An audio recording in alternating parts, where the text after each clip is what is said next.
All right, guys, welcome to a special edition of Out of Command. As you can see tonight, we've got a little bit smaller crew than normal. We had an opportunity arise, and our special guest had this evening off, so we thought we would take up his free time and his relaxation time and make him talk about games. So, again, I'm Dennis with Out of Command. My co-host Adam, how are you tonight? I'm doing great. How are you? Good, good. What you working on? Currently building up my 30 core, actually for an event we're going to be talking about today. So that's going to be a fun transition. All right. Well, great. So Adam and I would like to welcome our special guest tonight, Jeremy from Pensacola, Florida. Well, actually, he lives in Alabama, not Pensacola, Florida, but I'll let him get into that. So, Jeremy, if you could tell us a little about yourself, where you're from, what you do, how you got into battlefront hobbies, and what you have on your workbench right now. Uh, Thanks for being here, guys. Really appreciate it. Um, yeah, I'm from Alabama, specifically Baldwin County, Alabama. And I work at Level Up Gaming in Pensacola, Florida. I'm one of their employees there, and when I first started going there about 4 or 5 years ago, I actually walked up to a table.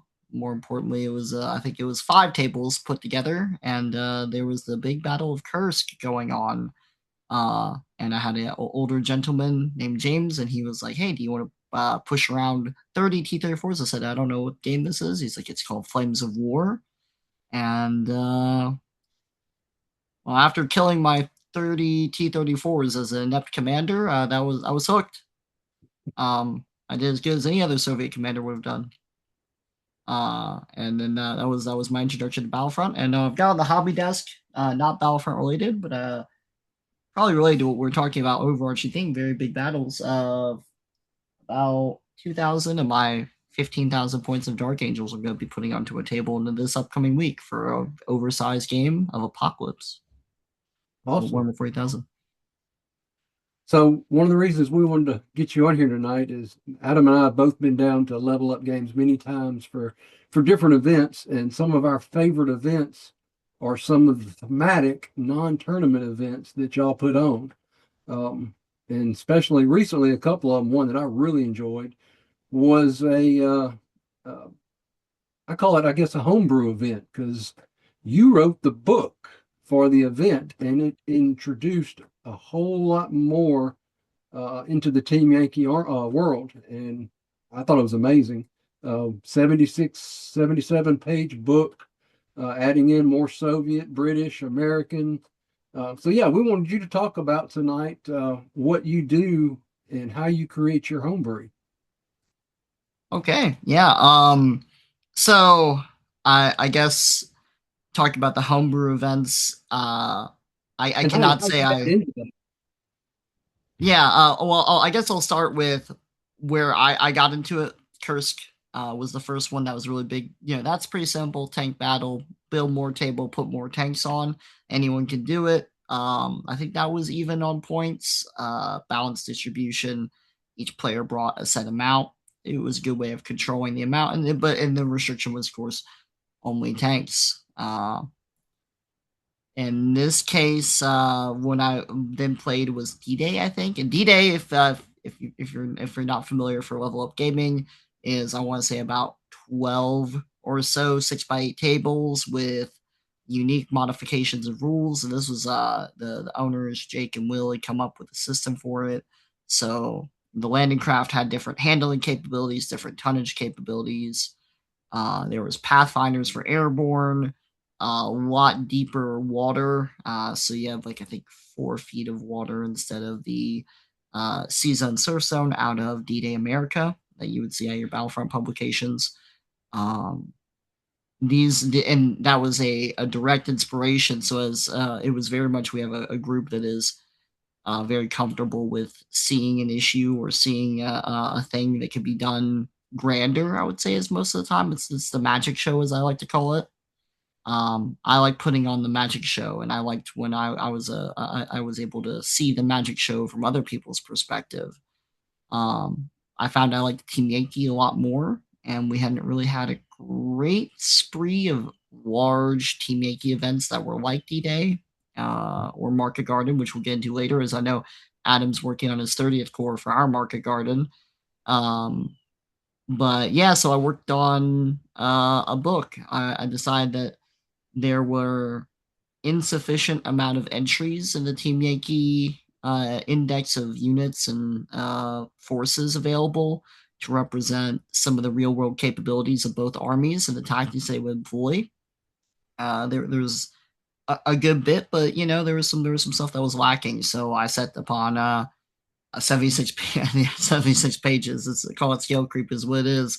76 pages of adding in real world vehicles and aircraft, such as the UH-60 Blackhawk, or organizations of mostly infantry, because, and you guys can chip in.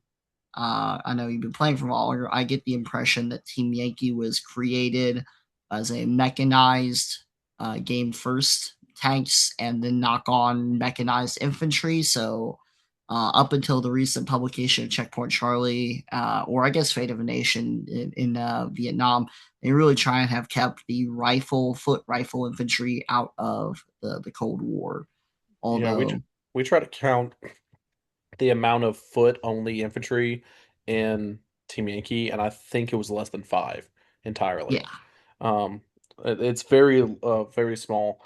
One thing that I actually was just thinking about what you're talking is the best way to describe the difference between Flames War and Team Yankee is Flames War is extremely deep but narrow nations.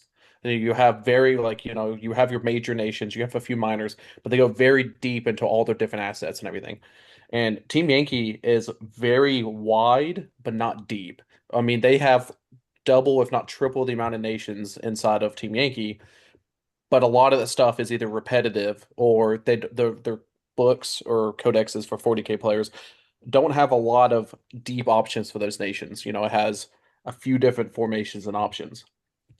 and when we talk about that depth as well, there's also I feel like depth and strategy, and this is maybe an intention by the rules writers at the time of making it.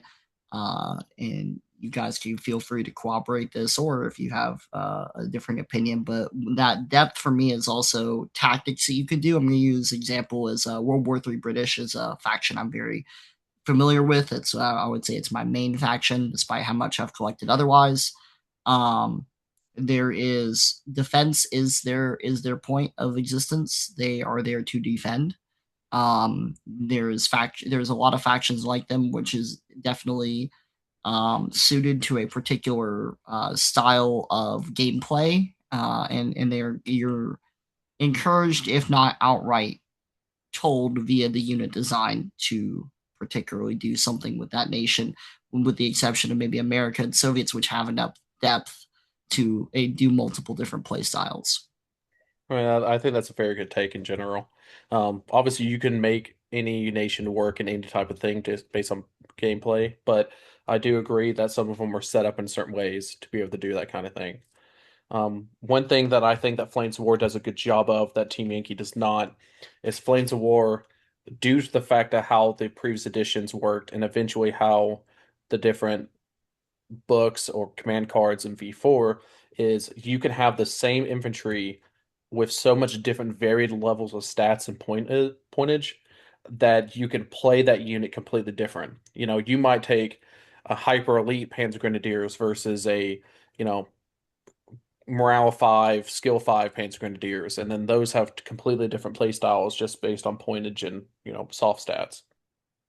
I definitely agree with you on. I think that's a legacy of version 3. The command cards we have access today are what used to be in the book from the last version, and a big thing was having a template, say Panzer Grenadier Company, and then representation. Or I guess I'll use Americans. I'm a little more familiar. You'll have your infantry division. You'll have first ID, 29th ID, um, all the way through. I think there was like 5 different infantry divisions represented by the one singular formation, or that back in that day it was intelligence handbook.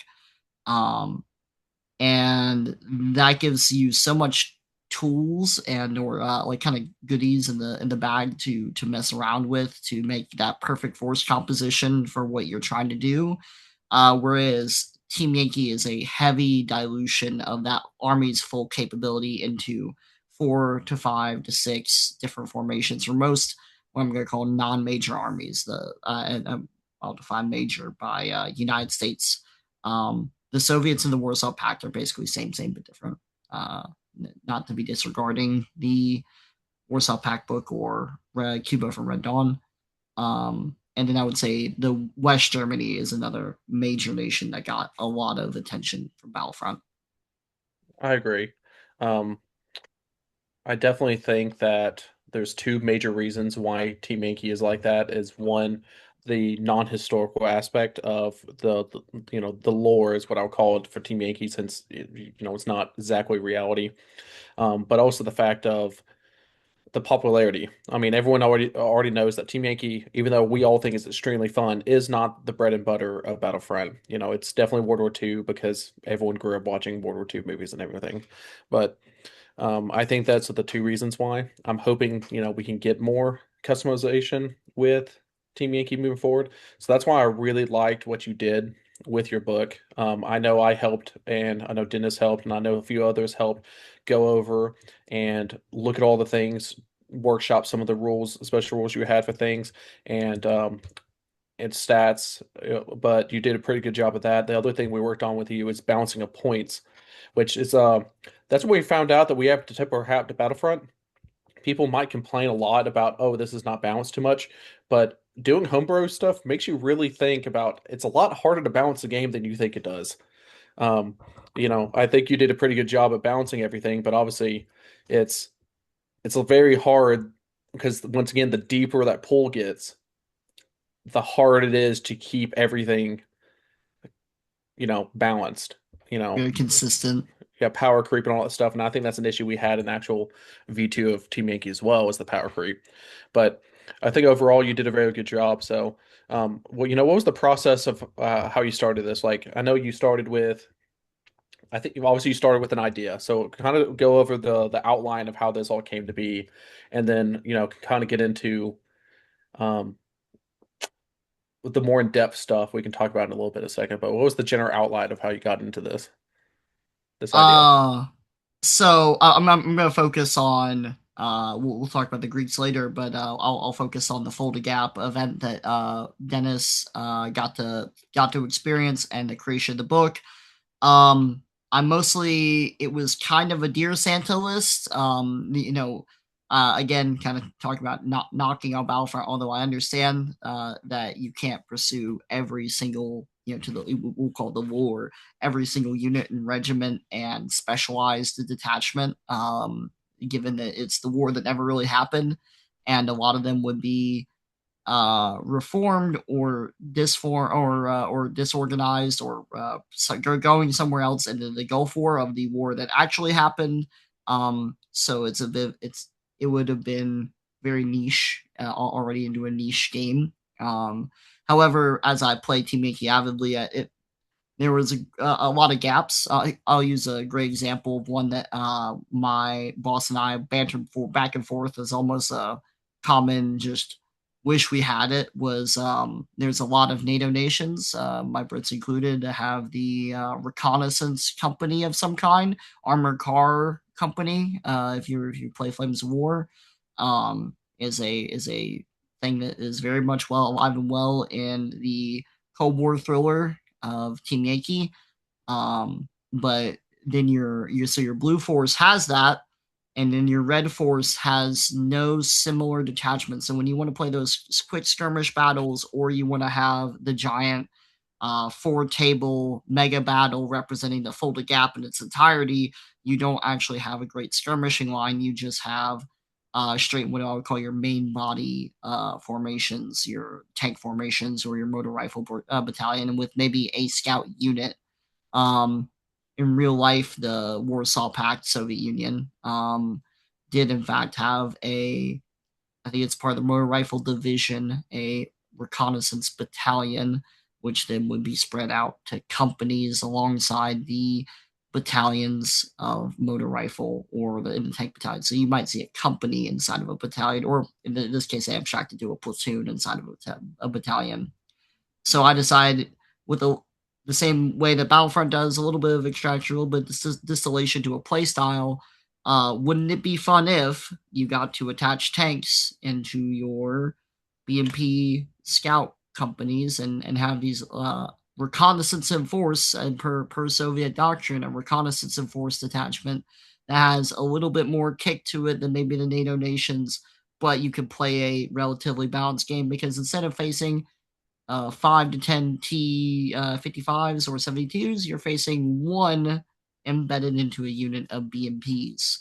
So there's a gameplay justification, a niche that's being filled, and then there's the real world doctrine that is not present within World War III Soviets, I for think that's example. exactly what I think is needed was you took real life inspiration to fix a gameplay issue, which I think that's the perfect thing to do. And that's why I really liked how you were handling things like that. Is, I've always wanted to run. It's like, like you said, a scout unit for Pact didn't have it. But in real life, not only they did have it, I mean, they actually fielded it and everything. So you fit every single thing you needed to. Um, and obviously, so how'd you come up with just formation building with that? I assume that was based on actual historical documents of how they're issued, and then obviously, how did you come up with the point level for this? Because obviously, there's two ways to look at this. There is the fun aspect of it, the casual aspect of it, but you were also trying as well to make it possibly be Something you useful. bring to a table. Yeah, and actually Yeah. make it a real thing. So it's not just only scenario based. You were trying to make it actually be used like it was an actual force for a game, for an actual game. So yeah, I'm trying. I think a lot of times, house ruling and home brewing have an Achilles heel, which is a great example. Dennis and I, if you and I played, we could probably keep three house rules into our head, or have three or four things that we agree on that are Joke's on extra. you. With Dennis, is only two. It's okay. Ooh, Maybe one. Maybe okay. one. But we'll say two on the high end for you, Dennis. But the difference between a document that people respect, like Battlefront and their literature and publications, and the house rules is not really that the core fundamental ideas are bad and or are less legitimate. The legitimacy comes from writing it down in consistency across. It really actually is to me how many documents you make and how consistent they are across the entirety of your documentation, your publication range. So we give Battlefront a lot of credit because they have tenure in the same way a professor does and iterating upon their successful game series and keeping on producing books with a marked level of improvement every time. Um, so when it came to writing this all down, it's like I want to legitimize what we were already doing because I could come up with had already ad hoc to like, hey, for this game, I'm gonna run 6 BRDMs, in a platoon. There's four and it's 1 point. So let's say it's 2 points because we round up with the Battlefront tens digit system. And sure, I'm not getting eight, but kind of I actually trend towards worse for yourself when writing homebrew. That's a big thing. If you would rather someone say that something feels a little too weak on the side of the homebrew, than someone say that it seems like you've just written yourself a comfy little chair to rule over us peasants using the regular stuff. Yeah, I definitely think that Uh, goes back to where we're childhood kids and we always would be like make up rules for ourselves to make us more powerful than our friends. So I oh definitely get yes. that. Uh, so to your point, where the points came from, I would give it to Battlefront. I stole the homework. I looked at I sat there and looked at Forces of War incessantly. So BRDM, great example. It's actually the first attachment in this whole book, the Reconnaissance Company. It's 6 BRDMs for 4 points and four for 3 points, which it's a little over the average of what they put it up for, but at the same time, you have a lot more versatility in the entire unit. You could swap the BRDMs out for BMPs. You could swap the BMPs out for kind of going back to that real world capability that is, I think, fun, is adding more special rules. Because I would actually say Team Yankee, you guys, I'd be interested to hear. Team Yankee is a more rules light version. There's so many special rules that Flames have, from the Petard to the Flame Trailer to 1,000 Bayonets, that Team Yankee replaces with ERA, which is really just rock, paper, scissors, missiles, and helicopters. I would actually say you have a more rules dense game within Flames of War versus Team Yankee. So you can have some room to backfill there. So I do agree with that, that Flames of War does have more special rules, but I do think Tim Bianchi has more basic rules because you take the Flames of War basic rule set and you add on all those additional things for aircraft and guided missiles and all that stuff. But then, so that's one thing I actually do appreciate about Team Yankee is a lot of the special rules are baked into the actual rule book, versus, like you said, Flames of War. It is, there's so many times I've been in a tournament or a game that someone said, "Oh, I had the special role," and I'd be like, "I don't know what that is. You need to tell me." Versus Team Yankee, it's like, I know what a guided missile does. I know what, XYZ does. Um, so that actually goes into a thing I was actually going to ask you. That one of my favorite things you had in this book, and I know Dennis can agree on because we talked about this, was you really wanted to introduce seed into the game.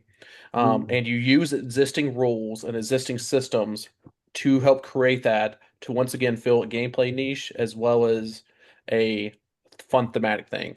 So, just kind of I'm explain a gonna, little bit about that too. we'll try to pull this up and share with the crowd so the viewers can actually see the book that we're talking about. Yeah, Um, let's see if that'll work. All right. Can y'all see that? I can Oh now. yeah. Yes. Okay. Would you mind scrolling down to the seed section?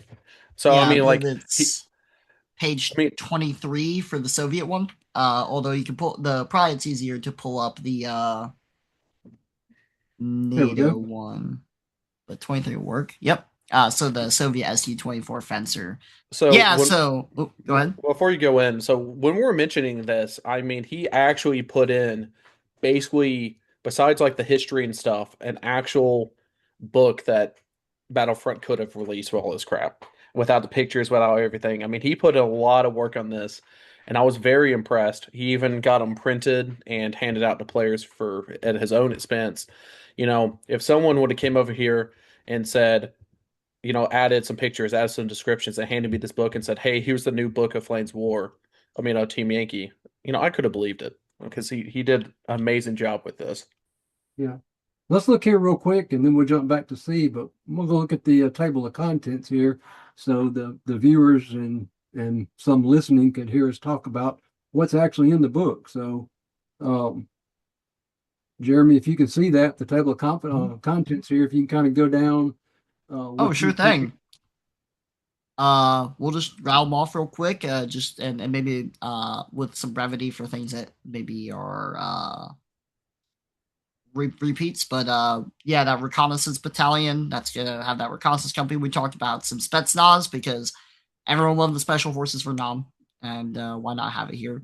The guards battalion's a command card. It's just augmentation, better skill, better hit on for the regular tank battalion, motor rifle battalion. Airborne Assault Battalion for the Pact. When I say Pact, it's gonna be everything from the Warsaw Pact book. Gives them an access to a VDV like formation as they got a little bit passed over in Red Dawn. An engineer sapper to add in flamethrowers from Flames of War as they're a little absent in the mix up for Team Yankee, including the TO-55, which is a flamethrower tank, another thing that persisted many years past That's Vietnam. that's probably one of my favorite things that you added because I always complained that there was no TO-55 in Team Yankee because there's no, besides the TOS 1, which really isn't a flamethrower tank in the game. It's just a really good artillery. There's no flamethrowers in Team Yankee, which I Not really one wish bit. they would add. I really wish they would add things like that.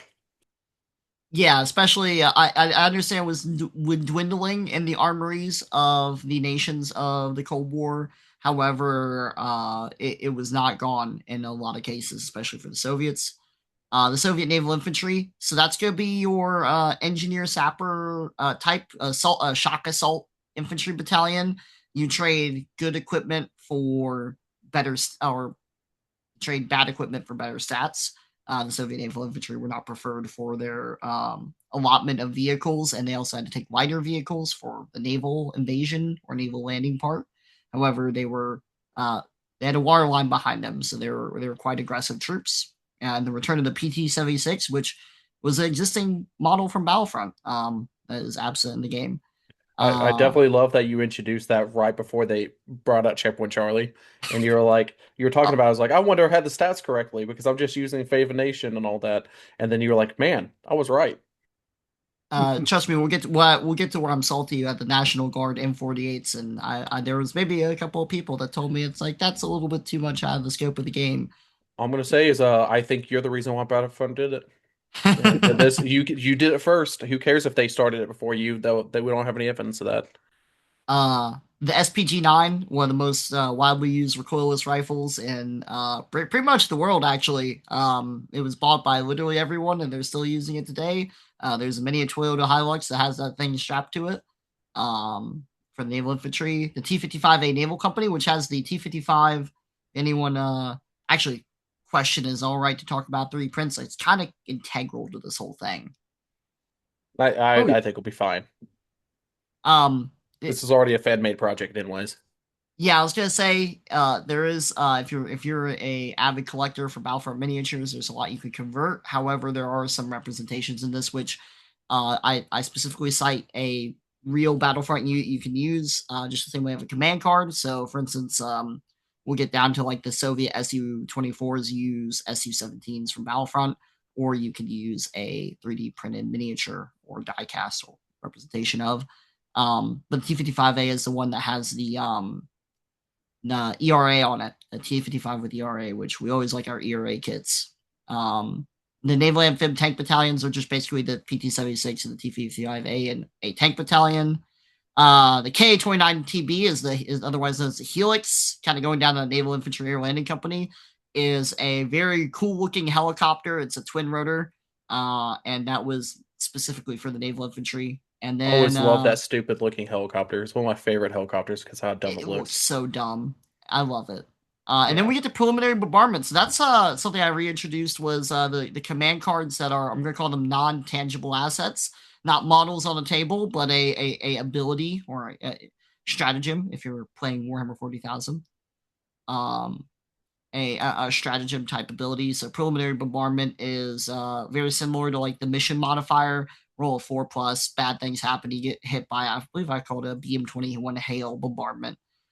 Pre-planned targets that Dennis liked very much. I remember you were super enthused by was the being able to place your marker again, your ranged in marker after the deployment has ended, representing that the Soviets just dotted their grid maps with where could NATO be? Every tree line had some sort of pre-planned target on it.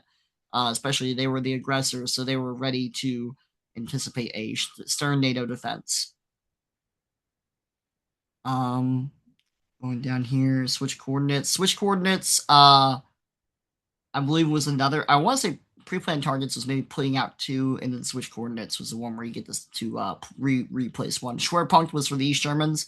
It basically let you reroll failed blitz check. That was a big thing for the Germans in general. I say the East Germans, but the Germans in general valued a aggressive and concerted assault.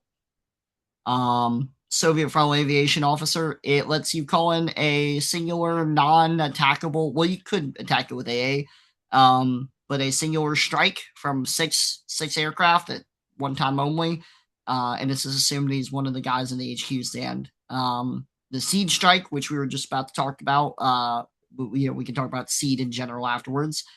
We'll get back to that. The precisely timed strike, I believe, increased the firepower on one bombardment of a Soviet artillery unit, and then swapping out transports, MTLBs, the little not M113 transports, and then the BTR-80, which has anti-helicopter, because the original BTR-60 could not elevate its gun very far, and they fixed that in the BTR-80 model, which the game takes place in 1983. So there you go for the people who want to chase some a little bit more historical accuracy.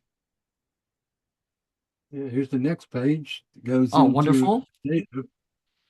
Uh, Anyone who has studied the Cold War and or has had the misfortune of seeing one in real life in the next 30 years after the 1980s or 40 years. The Zeus gun, the twin barreled anti-aircraft emplacement that just spat out flak. It was their Bofors and they loved making it.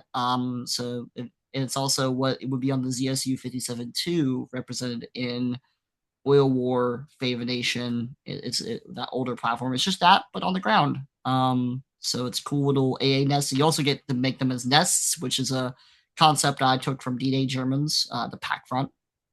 Pack mortar battery. Every battalion had mortars, and the two S1 coordinations, while cool, more importantly, every battalion had mortars. Every single infantry battalion, tank battalion had 120 millimeter mortars or the 2B9 Vasilic auto-loading mortar, which if you've never seen it, is really cool looking. Same thing with the pack field gun. Every infantry battalion had 3 MT-12 field guns, and then later on, those MT-12 field guns did a weird. I still don't know why they did it, but they put the Sager missile on top of them. So you had a pack 40 with a missile on top. That's I very guess it gives you 40K of them. options. Going into my favorite section, aircraft, Ka-50 Black Shark attack helicopter. It's kind of going back to gameplay distinction. The Ka-50 is as aggressive as the Hind. It's a moving Apache. It's the mobile Apache. It's not there to sit around. It's there to attack stuff. So it's got it fills that similar heavy gunship. Is gunship a good term for the Apache? Sure. Yeah. MiG-27 Flogger. The Flogger had bombs. Bombs are not very much in vogue with the Soviets. You're probably taking the SU-25 for the Maverick-like missile. The Yak-38 has a really good gun pod system, and it's also unique to naval infantry. So it's kind of like if you're playing Marines in the Pacific. Yeah, if you want your F4U Corsairs. Well, that one wasn't the Yak also the one that was equivalent to the Harrier that it was VTOL. Yes, it is. So it has the jump jets rule. Yep. And then the S125 Pecora SAM site, there'll be later on, there'll be an IHawk. But the S125 is a high risk, high reward. I made their stats particularly poor, but their offensive ability is particularly great as their missiles were the size of like a small boat. And they would probably blow up any aircraft they could actually lock onto and hit. However, it's a giant missile the size of a boat on the ground, static. So also fair play. If anything touches it, probably blows up and dies. And then we get into Quineth's favorite, the Ranger Rifle Company. Yes, the 75th Rangers, foot infantry. We were just talking about that. It's semi-elite. I would say elite. It's an elite rifle company. You trade your mounts, your noble seeds of M13s for Blackhawk helicopters or Little Birds. I think you also did Humvees too, right? Humvees as well. And you trade that out for some Assault 2. It's very gun heavy, not very anti-tank heavy. All of my special operations stuff is not meant to supplant the Army's famous use of the Dragon missile and later on the Javelin missile. Won't they have RAWs though? The Rangers at that time? They did have the RAWs, which are representing the rifle platoon, but it's as you know, Adam and the guys in the more competitive circuit. I believe I capped it 2 missile RAWs. What make your combination of, but 2 shots is a pretty flimsy anti-tank capability for a platoon, and is going to make them want to be more offensive to make up for that. Scout platoon, very small. Same thing, can be equipped with the Ranger Carl Gustav and Little Birds, which are really cool. And then they also have I wanted to shore up what I believe is a design flaw in airborne operations. Dennis, I know you have talked extensively about airborne operations, but we could probably pretty much agree that they are very hard to do, and if not impossible on the 6x4. So I gave them the ability to fast rope down. They do a skill check on a 3+. They just immediately hit the deck once they hit somewhere. So there's a little risk, but however, it makes them very agile force. Uh, U.S. Special Operations, bit of a blanket term. I didn't want to. If I said Navy SEALs, somebody will mention how cool Delta Force is. If I say it's the Coast Guard or something, someone will ask about the Green Berets. So I just said it's Special Operations. There's a dime a dozen. No offense to that particular part of our military. There's a lot of different elite fighting forces that we have at the upper echelons of each of our branches, and they all operate, especially in the 1980s, off of the same principle, which is here is the armory, take whatever you need for the mission that you were doing, and you're probably going to get flown around by 160th SOAR. So not to trivialize them, but I kind of all put them under that blanket. So it's like, I think 5 or 6 stands. You played with them, Dennis. I think you had like a couple platoons of them in that airfield seizure. I did, About yeah. 5 to 6 stands. Yeah, they did fantastic. I had them running around in the little birds, dropping off at different points and seizing different points of the airfield. It was really cool. Yeah, they're a bit of a scalpel, where maybe the Rangers are a hammer. They have the Right, depth, uh, easy to knock over because it's only 5 stands, but they have the capability of assaulting onto skill, great, the MP5s. I'm pretty sure those are the MP5 equipped ones. So they have the AK stats, rate of fire 3-3, pin down, rate of fire 1. right, right. Um, combat engineers, going into the M13s, get the CEV. There's the basically your, if you like the Avery, the Churchill Avery from Flames, you'll like the combat engineer vehicle. Also gave the ability for tanks to be dug in. If you brought the CEV, you could dig in 1 tank platoon. But if the tanks ever moved, then they, of course, that dirt pile you just made for them doesn't look very well after a tank tries to reverse out of it. National Guard, which Battlefront actually added later on. Super cool. I'm very enthused by that. But National Guard, it's hit on 3+. It's skill awful. Exactly how Battlefront implemented it. Mind you, Well, I'm I definitely think that you inspired it, but no proof. gonna preen a little bit about that. If I did not inspire it, I'm okay with preening a little bit. That it is pretty much 1-to-1. Actually, Battlefront gave them a deeper points discount than I did, which again goes back to I was trying to err on the side of caution. But it's a lot of the same. So this is going to be quick. The combat engineer, but for National Guards, the Met Combat Team, Abrams Armored Combat Team, M60s, M13. You've seen these all from the book. The only unique things I have for the National Guard are the Dusters, which are pretty much 1-to-1 from NAM. Pretty much even kept the same stats because they were very cheap in NAM, and now it's Team Yankee, so they're outdated. The coolest thing to me is the M1110, which is, if you don't know, a 230 millimeter howitzer, heavy howitzer, very similar to your Long Tom in Flames of War for you U.S. American players. Um, and big old range. However, it suffers from poor skill. So if you want to take a 109, that's fair game. If you want to take something bigger than a 109, it's probably going to have a hard time ranging in. And then we just get to Army Cav Scouts. It's just adding infantry into the Bradleys, which gives them a little bit more depth to them, a little bit more teeth. In Marine LAR Scouts, this would have been cutting edge in the 1980s, but I thought it was cool to add. The Marine Light Armored Regiment had scout infantry that dismounted from the labs.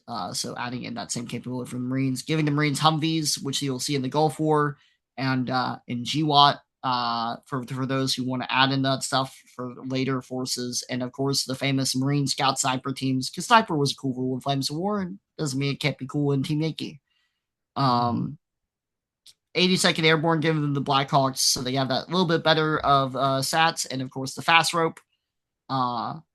The UH-60, MH-6, and AH-6 are all explained basically from the Special Forces fast rope. The AH-6 is miniguns and rockets, so it's a Special Forces only support option, battalion support, gray box support. I don't know the actual term for it. AC-130, it's an off map. I don't expect anyone to print a giant AC-130 or have one just lying around. It's an off map artillery. Whoa, whoa. you know for a fact that if Quinn was going to bring the USS Texas for his Rangers, he's going to print out an AC-130 for his Rangers. Okay, do not do that to him. Okay, fair enough. Someone can have an AC-130 sitting off to the side of the table, but it has eyes in the sky. It can see everywhere and do anything. Picks one profile out of three in order to rain death upon their enemies. However, it can still be shot by guided missiles on I think a 6+.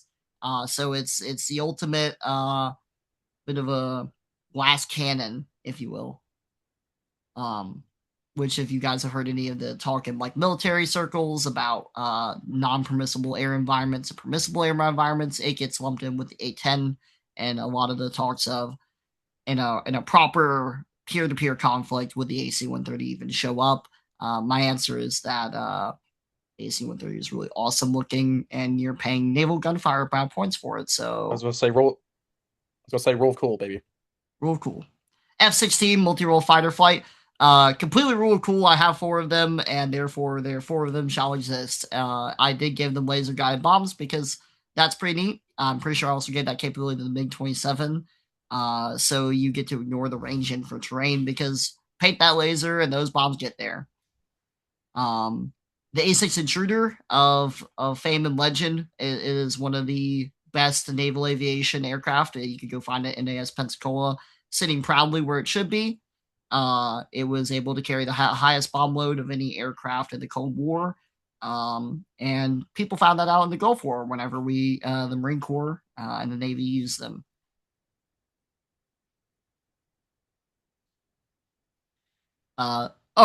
Going into it, the Mark 77 firebomb, the not napalm that the Marine Corps dropped on a Iraqi Republican Guard military base. If you go back and look, you can see there was a whole inquiry about, but it's not napalm. It, however, has the napalm rule, which I use the smoke barrage rule. You cover something with a smoke barrage, and anything inside the smoke barrage for that moment takes a brutal flamethrower attack. That ends the Americans' Territorial Army Mechanized Company. It's the Saxon, I believe, APC for the British. These would be the guys that would be equivalent to National Guard, Land Rovers instead of Saxons if you want them. Royal Marines Commando and Engineers, basically backfilling into that same Rangers spot, but for the British.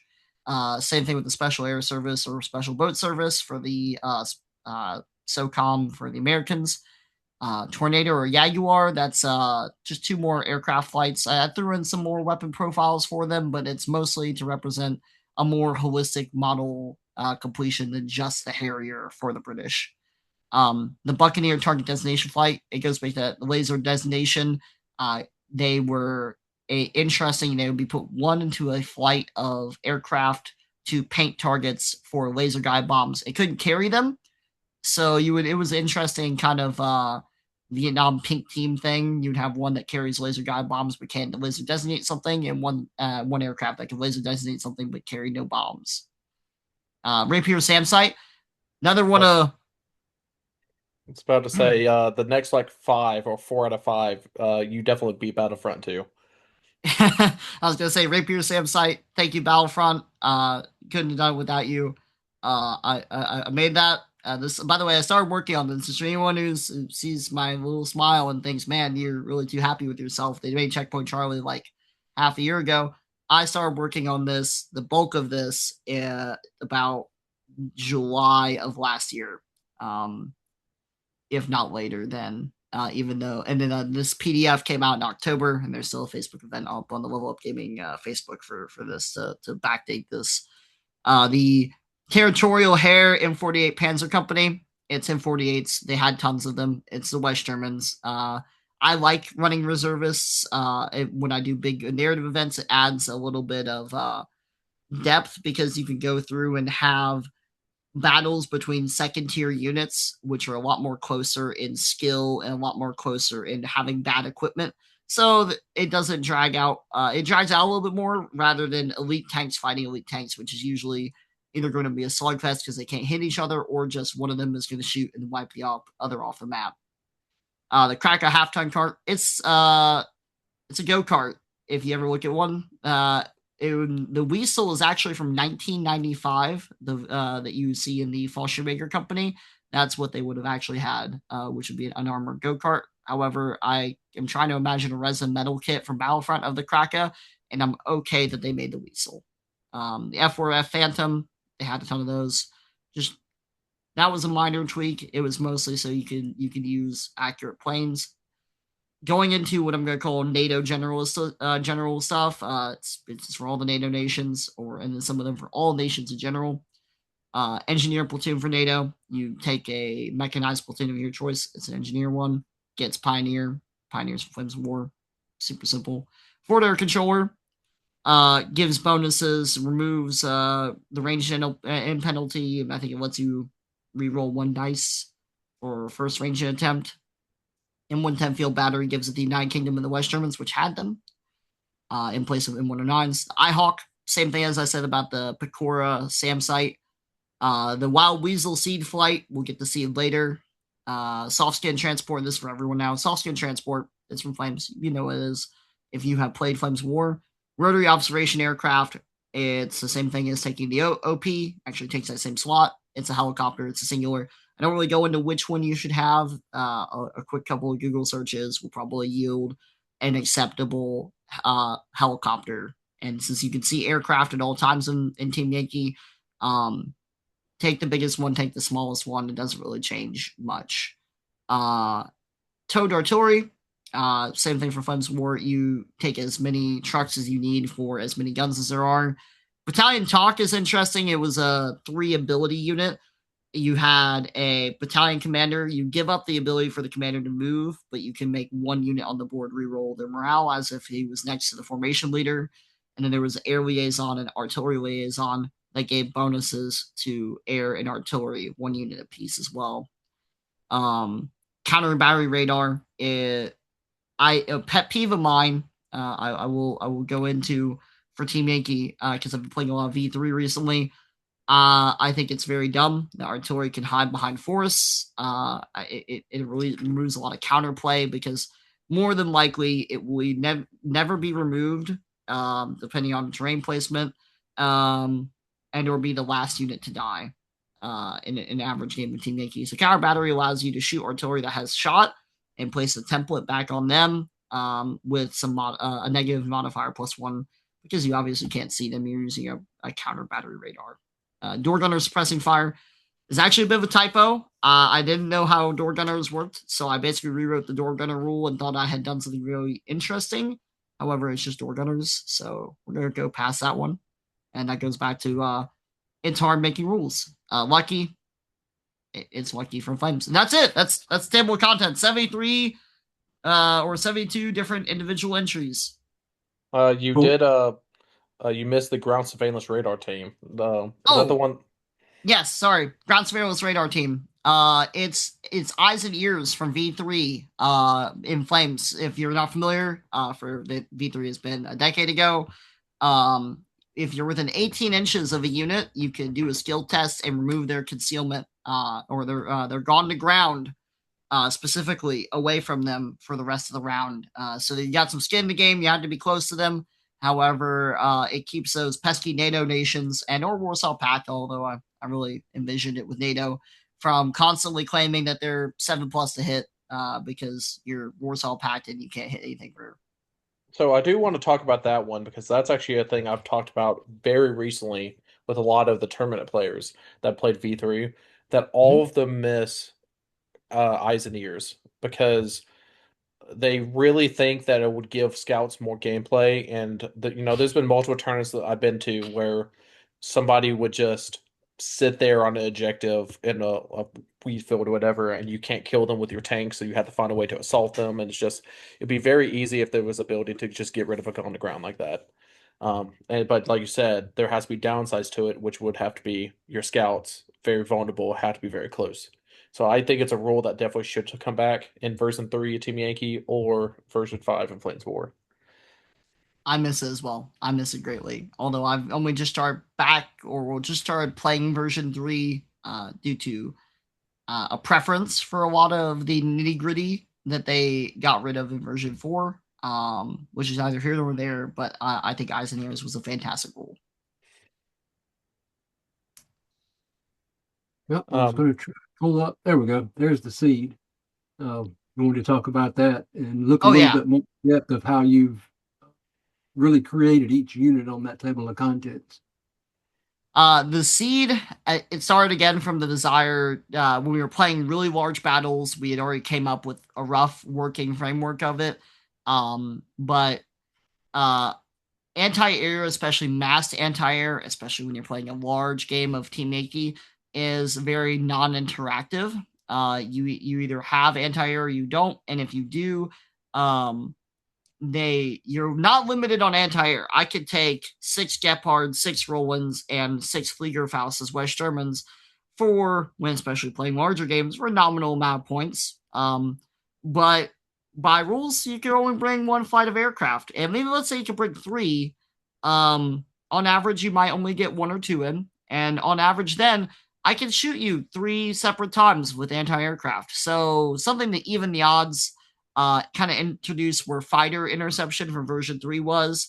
It's that same level of I have something that can uh, make it back to a rock paper scissors and disrupt the balance of just anti-aircraft wiping out aircraft before they ever get to do what they came to do, but requiring another points investment. So you're really invested in your aircraft working. So it uses the same rules as Gunslinger, but it can only be fired at units that have radar guided AA, so no firing your anti-tank 13 firepower 2 up. Harm missile at a tank. And you never count as being concealed because anti-radiation does not care about your bushes. And it just fires before the anti-aircraft does, per the French Gunslinger rule from, I believe it's NATO Forces book. So I do like the idea that you get a first strike, and then most likely whatever AAs survive is going to probably annihilate them afterwards, which would Yeah, also be pretty two thematic. flight. Yeah, 2 flights, save on fives, everything. So you might get those. What they have 2 missiles apiece. So at the most you could do is wipe out 1 unit, or 1 platoon of AA. So I definitely think that one's well balanced. I think the points are pretty fine for it. There's a chance they might be able to take out something double or triple their point cost, or there's a chance they're just going to flub everything and just get wiped off the board. Now, the one that had the most negative feedback, which may be because of a certain host of this podcast, is the SU-24 Fencer Siege Strike, as it's different from its NATO counterpart. As I wanted the Soviets to feel different than playing NATO, I went through, and for a lot of the Soviet stuff, it's a one-time use, but it's something enforced. So in this case, it's a discard at the end of the start of the starting step. Place 3 teams of 2 aircraft each. So basically, just averaging out, you're going to have hopefully 3 rounds of aircraft coming in. Well, this is going to be them coming in all at once, all 3 rounds of, like, let's say the NATO Wild Weasels, doing the exact same thing, exact same profile. And then, of course, they're removed from the game and never count towards being destroyed for the purpose of scoring because they're not a part. They're a part of your list, but they're not a unit in your list. They are the same way that Scorzani's signs or old minefields are a part of your list, but you wouldn't call them a terrain feature. There's a lot of Battlefront publication where they go through and make a not a part of your list, not a real unit, however, is a part of a command card. So this is in that section, which some people have. And I'm still churning on the feedback on is that it's kind of a waste to shoot back at it, given that if you shoot at it, you don't get the score for it, and it's going away anyway. And of course, there's 3 separate units, so you shoot 1, kill 1, shoot it, then you're done shooting. Most people only have 1 anti-air unit, so Don't they're forget just that if you done. shoot at it, you're just going to lose gun to ground for something that doesn't matter about killing. Yep, and so it's really powerful. Maybe it needs to be more points. Maybe it needs to be 6 aircraft in 1 flight. Floor is open on that one. Yeah, definitely more points. I used them into the Fate of Europe, and it was a very powerful alpha strike. Very powerful. All right, what are Now, some other units that you really kind of want to feature here and show oh people? yeah, yeah. I guess now, no longer talking in a generalistic sense. I'm gonna go down here a good bit. I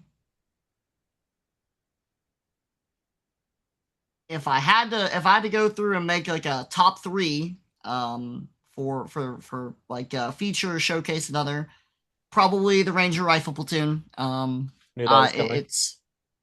What's the It's page number? on 33, so you're close there. Yep. Um, it is loosely based off of, actually, because the units and sisters are drawn from the UH-1 Huey Rifle Platoon. It's based off of the UH-1 Huey Rifle Platoon with a lot of modification. It's got 3 different profiles, which are not present in the game. So it was the most workshopping out of all of them.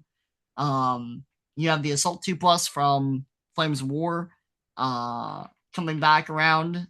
7 Saw Stands, 2 M47 Dragon Missile Teams, Hueys, Blackhawks, or Humvees. And then the optional weapons, including 3 that you've never, well, everyone's seen the Carl Gustav, but the M202 Flash, if no one's ever seen it or played Call of Duty Black Ops 1, it's a quad barreled thermobaric, thermobaric, I believe, missile launcher. It's a flamethrower missile launcher, which is, just saying that out loud, is just cool. And we had a lot of them in the Cold War, mostly given the engineers, but the Rangers did have access to it and have used it before, so it's not an abstraction to say that they could have requested it for the purposes of some sort of mission. The Raws, it's called Gustav by another name, by the American name. And finally, the M67 recoilless rifle is a recoilless rifle. It gives up all that concealment, but it can still be fired on the move. So it's an interesting. It again fills a niche, in my opinion. That's negative points instead of positive points. Yeah, because it is just generally worse. It's got slow firing. It's got recoilless. Gives up all your concealment. And it's less anti-tank. So I like negative point stuff like that. Again, it kind of goes back to making a worse Panzer Grenadier platoon versus a better one. What's another unit? Number, yeah, number 2 probably. Oh, yeah, so down. I was going to say, can I pick one of your favorites or one of my Sure. favorites? I I want want to you hear to about look. you. I Perfect. want to That's look great. at the TO-55. Oh yeah, let's go find the page number for that, and then I'll get the same thing from you, Dennis. That'll be the best top 3. All right, Dennis is going to be anything that made him win games. Well, that's not true. I don't think. Probably. Is it because he didn't win any games? Oh, he won them. Oh, okay. Go ask Robert. So once again, TO-55. yeah. So my favorite thing is just the fact that he just literally took the base T-55 and gave it a flamethrower, which is very accurate to real life. Because when I first got into Team Yankee, I actually was playing Warno, the video game, very before that, and I've always played it and just like, man, the TO-55 just seems like so fun, and everything. And I've always wanted to use it, never in the game. So then I started playing Flames of War with crocodiles. I'm like, flamethrower tanks, cool, but just really wanted the Soviet version since they were still used that time, and they just look goofy. So what do you think, Jeremy? I like the TO-55. They're a goofy looking tank. I've always loved flamethrower tanks from playing Flames of War. And I thought where possible, when possible, those type of units should be included. Especially if they were actually made. They were. Another good one for the TO-55 is, I don't know if you realize this, the T-55 Naval Tank Company has an option to embed 2 TO-55s in their ranks, so you could have 10 T-55s, of which 2 of them are flamethrowers. Like it. Little flamethrower delivery package. Dennis, did you have a favorite? Oh, absolutely. Let's see, right here. your Spetsnaz. Where's the stats for your Spetsnaz? Let's Should see. be a There we couple. go. There you go. Yeah, Spetsnaz. Yeah, this is something I've loved to see come to officially to Team Yankee. I think the Soviets need some kind of deep strike like the militia for the Americans. So I love the Spetsnaz. It's just a neat little unit. And it's got the sniper in there, which I love that rule. I Yeah. miss snipers. So just read the infiltrator rule real quick. Just let everybody, you know, Oh, for yeah, for everybody at audio home. listeners. Yeah. Yeah, so we'll just do a quick brief on the Spetsnaz. 4 AKs, 2 RPGs, a Dragonov marksman team. They have a better hit rating, better skill rating, more on par with NATO Nation. Sniper, team with this rule is always concealed, even in the open. After deployment, this team is treated as an independent team and operates as its own unit for the remainder of the game, so you can break them away.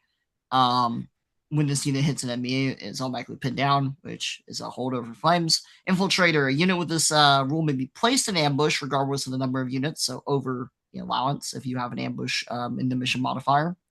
And does not count towards the total number of units permitted in ambush. So it is definitely a defending focused unit. If and it's pretty good for shoring up a flank. And it also doesn't trip on militia's role and purpose by just it's not a militia copycat. So I do want to remember when you first showed me this, we were talking about gameplay wise, because I really like that you added the Dragonov team integrated into the system, but we end up coming to the fact that how the rules set up, it was actually detrimental to the Dragonov team to be a part of the platoon due to how splashing rules work. It didn't matter if they shot and was staying gone to ground, because if the rifle shot, people were going to target the rifles and splash over to the Dragonov team. So that's why you end up using the rule that after deployment, they became an independent team to stop that splashing issue. Yeah, that was definitely the unintended consequence of how Flames and Team Yankee handles platoon fire. Was the fact that it's really hard to have a sniper. If I could have gone through and done like a Spetsnaz sniper team in the same way I did the Marine Scout snipers, but in the field manual that we had on the Soviets, they would have been a Dragunov was in the platoon command squad of a Soviet motor rifle platoon or company. So it's again going. I'm trying to let the history dictate the total amount of what's supposed to be there and trying to adhere to that somewhat while still having a fun gameplay resolution. Let's Um, talk real quick. The very bottom line down there, it's kind of unique for different units, and it tells you kind of how you build it. Can you explain that bottom line? Yeah, it's actually it's a little bit of an often overlooked thing when you are going through and you're working on your list of forces of war. If you're, I don't know, heading to the Flames War Southern Nationals and you're trying to figure out what you're going to play with for the weekend, your command cards all have that actually in the bottom, and something to preserve the existing framework that we all know and love from Battlefront and try and legitimize the document. It is the same nomenclature, which is going to be nation. What is it? Is it upgrade? Is it a unit? So, like, I just randomly pulled up the Avery Assault Bridge. So it's this British build. It's an upgrade. What is the upgrade to? The unit in parentheses Avery Assault section.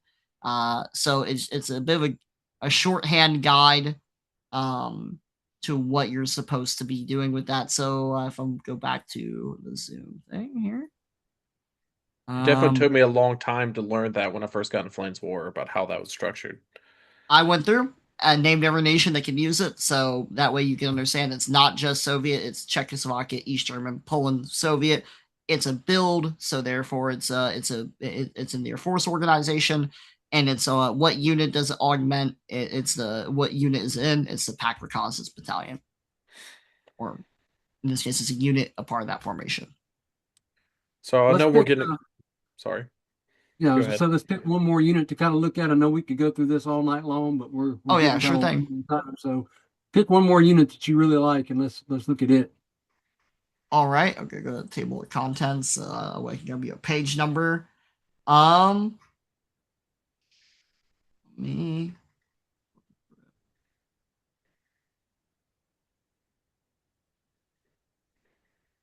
I was very happy with how the Ka-29 TB assault helicopter company came out because it's a very unique aircraft, and it also is not like anything else in the game and or other aircraft that you would have to add in if you wanted to add in a bunch of aircraft. Um, so it has a ton of optional weapons. It starts with the door PKMs. It takes the same places of the role as a Mi-24 Hind in the Afghan Air Assault Battalion, that same company, assault helicopter company. But I did a little interesting thing. The rocket pods and stuff. There's a weight that the aircraft has to adhere to. You can't just strap on a ton of weaponry to these airframes and expect them to carry these amount of people.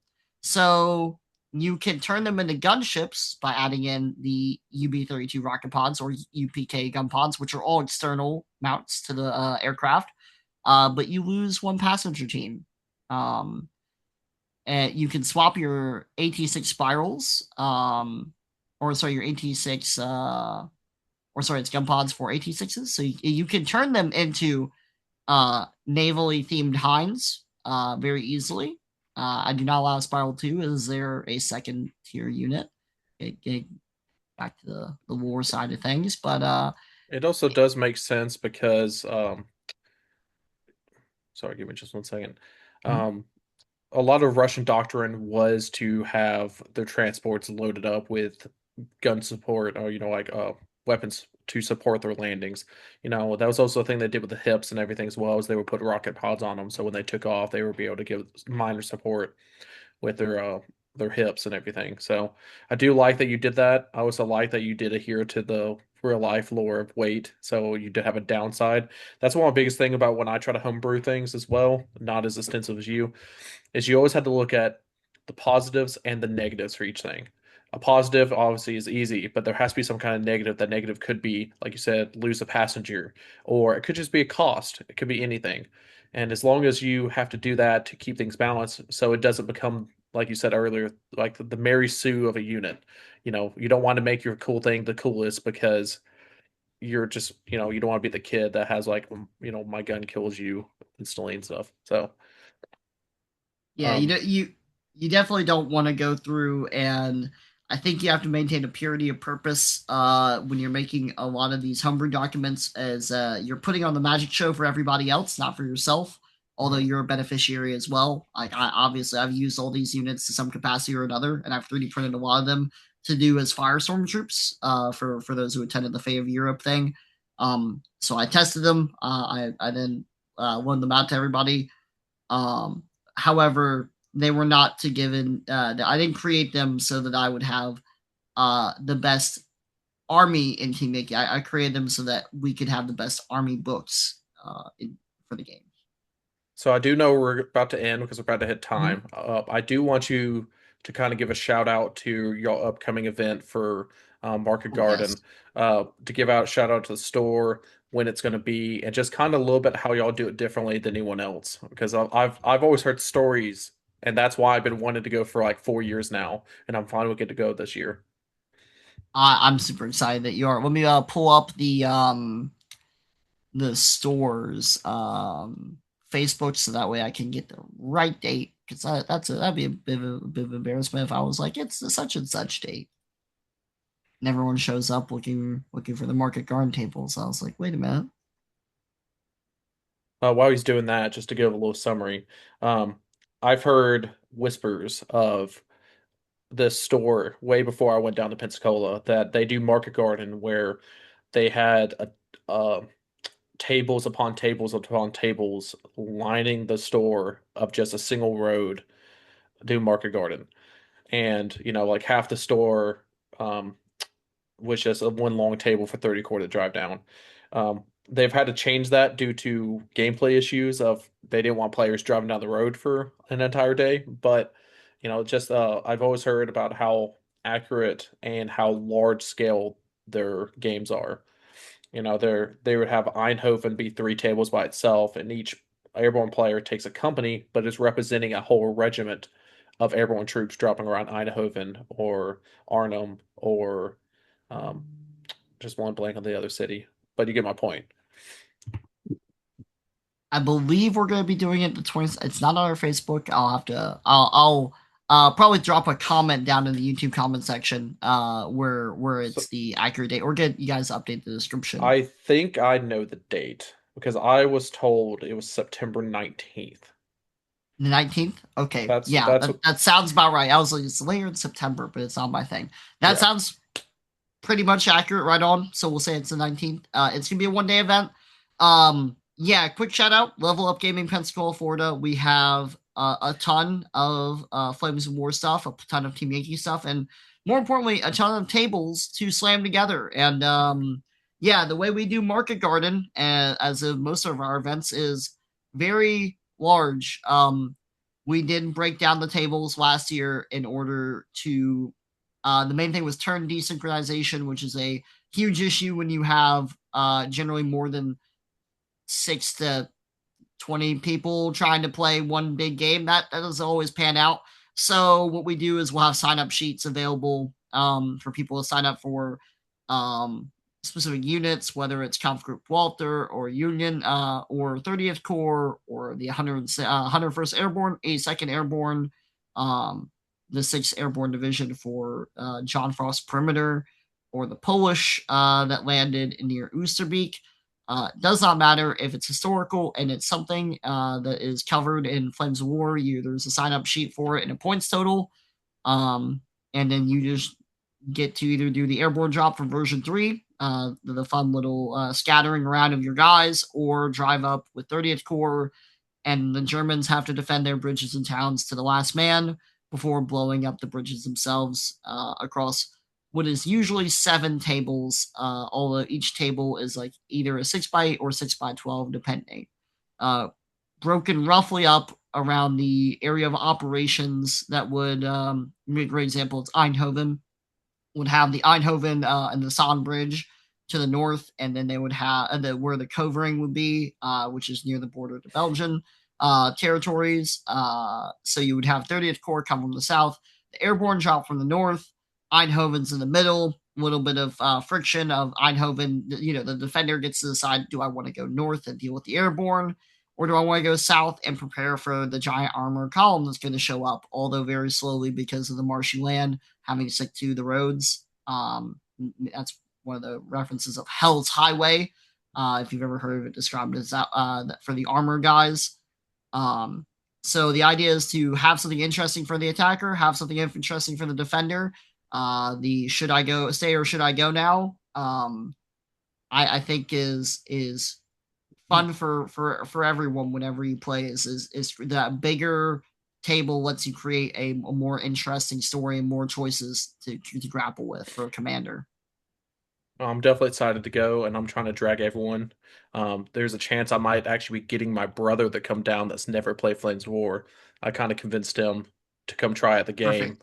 for this. So it's a good opportunity to get some new players in the game. If just, talking about that in the previous episodes, Dennis, about community building. It's definitely a good way to get a community out there in a non-competitive scene. Oh, to append that, I would say very much so. If they were interested in going, if you're nearby the local area or not nearby, and wanna come and play, we joke it's the regiment rent a regiment program, although it's for free. We just give it the that name. More than happy to loan out more forces. More than happy to teach people. It is the perfect medium. As I think I kicked off my introduction this episode. I started when someone just said, "Here's 30 T-34s and go blow them up for me." So being able to do that for others is one of the greatest joys that we have in the hobby as veteran players. We do not mind at all, and these events are for that. Um, it is both historical simulation, the grand magic show that we get to put on, and the best onboarding in which we could have 3 to 6 to however many players around you that are competent with the rules, teach you how to play the game in a low stakes environment in which you can also opt out at any time. If you say, "Man, we've been at this for 4 hours and I'm all tuckered out," you're not quitting on a tournament.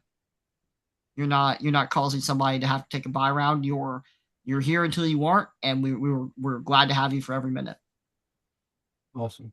Yeah, I encourage anybody that they're anywhere near Pensacola, Florida, make the detour and stop by Level Up Gaming.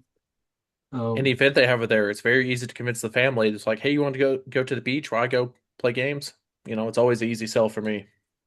Perfect.